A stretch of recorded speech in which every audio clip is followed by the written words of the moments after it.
So guys, pandaigdigang balita po tayo ngayon, mga sangkay itong gulo ngayon sa Middle East. Lumalala at ngayon may mga pag-atake na naman po ang Israel, mga sangkay. So palitan po ito, Iran versus Israel. At ngayon, ayon po sa balita, nag-usap na daw po si Putin at Donald Trump. Ang tanong dito, papunta na ba ito sa World War III?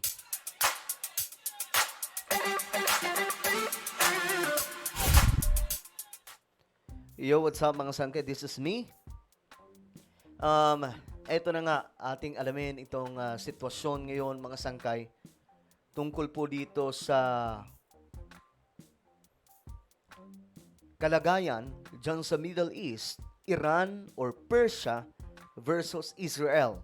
At alam nyo mga sangkay, malaking bagay ito ngayon, itong nagaganap ngayon dyan sa Israel o sa Middle East, dahil nga po, mayroong nakapropesiya sa Biblia na paparating na isa pong prophetic events.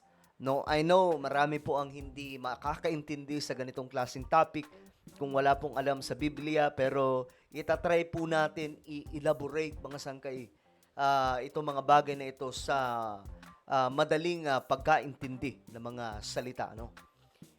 Bago tayo magsimula, paki-subscribe po muna yung ating YouTube channel. Tayo po ay 1.52 million subscribers na.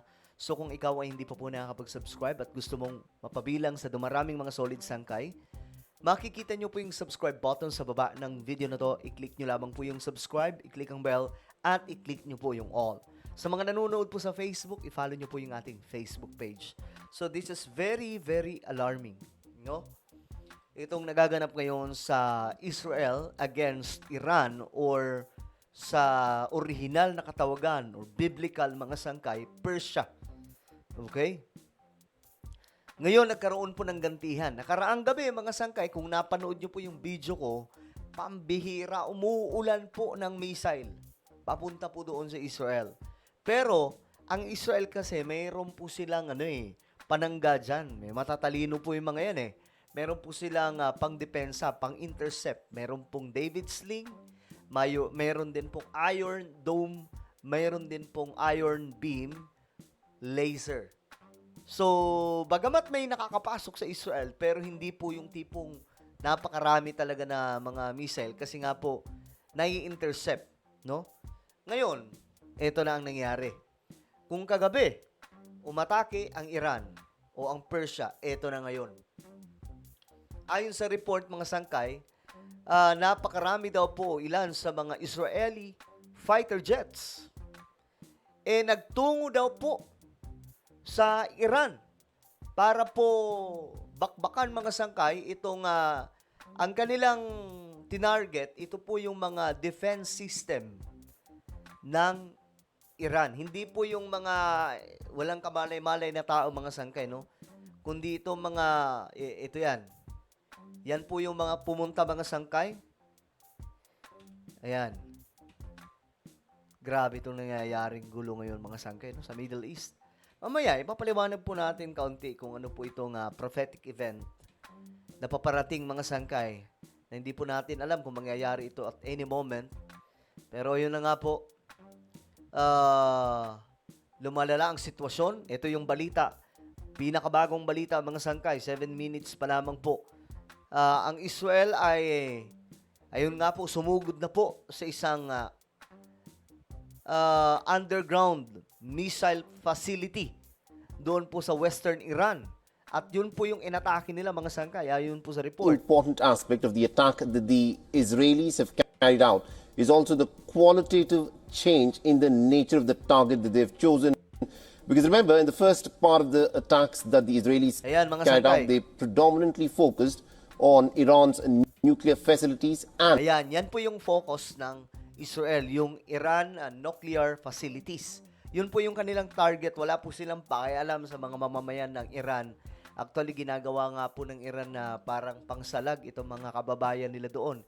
Ito po yung supreme leader nila mga sangkay. And in the decapitation attacks, yan, they ito po yung focused on taking out the top Iranian military leadership. But now the nature of attacks is also changing.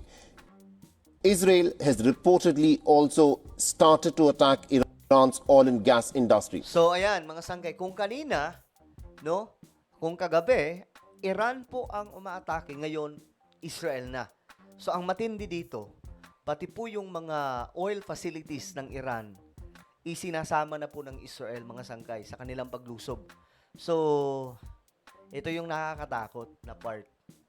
Kasi, malaking problema ito kasi magtataas na naman yung oil kapag nagkataon mga sangkay. Pambihira. At wala tayong magagawa. Ito po ay nangyayari mga sangkay.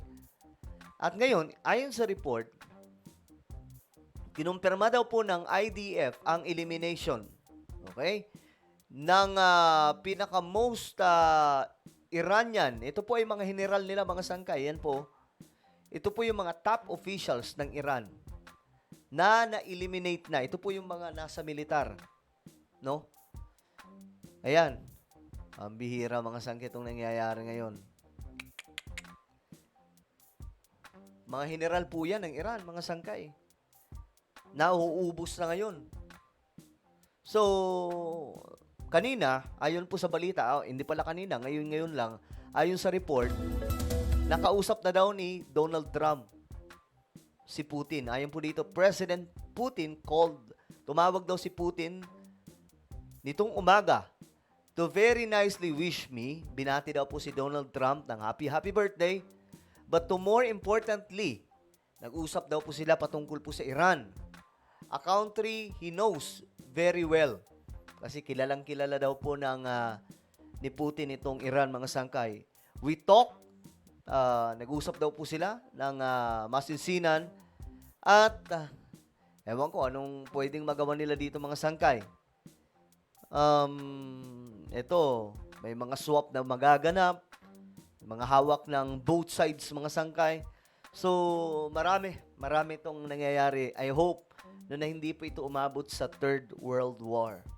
No, kasi papunta po sa delikadong sitwasyon itong nagaganap ngayon sa ating mundo. Pambihira. At ito, dami pong breaking news ngayon. Ito, breaking news, mga sangkay. Ito na naman. Iran na naman, mga sangkay, ang umaatake ngayon. Ayan. So, sinabayan na naman po nila. Limang wave na po ito, mga sangkay. Ayan po. Trey. Yeah, John, we have Grabe itong nangyayari ngayon. Yaniv Turgeman. Off in the skyline, we could see these incoming ballistic missiles. They appeared as if they were headed toward the port city of Haifa in northern Israel.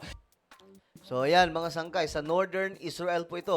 The entirety of the country has gotten an alert to head into Akala nyo, mga ano lang to, mga bulalakaw na lumilipad. bomb shelters. This is still an ongoing event, but you can see this video here just captured by Fox Grabe. News as these missiles So were makikita nyo mga sangkay, dito pa lang, hindi na po nakakarating. Tingnan nyo hindi na po sila bumabagsak. Dito pa lang, pumuputok na mga sangkay kasi nga po may pang-intercept, may pang-salag yung Israel. May Iron Dome, may David Sling at mayroon pong laser. streaming through the Yan, skies of Taas pa Israel. lang.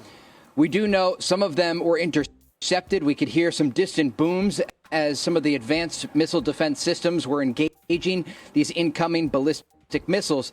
But this is an May indication tumatama din, that the Iranians have now May launched tumatama din, mga sangkay. So, pero hindi po ganun karami.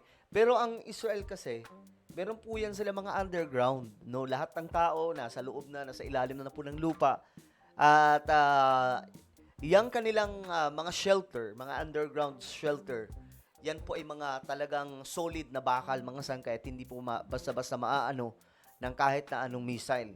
Ganyan po sila ka-ready. fifth wave over the past 24 hours targeting different parts of Israel. Grabe. We don't know yet how many of these missiles actually landed and hit targets. Ay, nako po, itong nangyayari ngayon sa ating mundo. Grabe na to. Alam nyo guys, ganito lang yan, mga sangkay. Meron po kasing, hindi po ito napag-uusapan. Napag-uusapan dito itong, ito, mga sangkay. Ito yung red alert na naman, mga sangkay, Sa Israel, pambihira.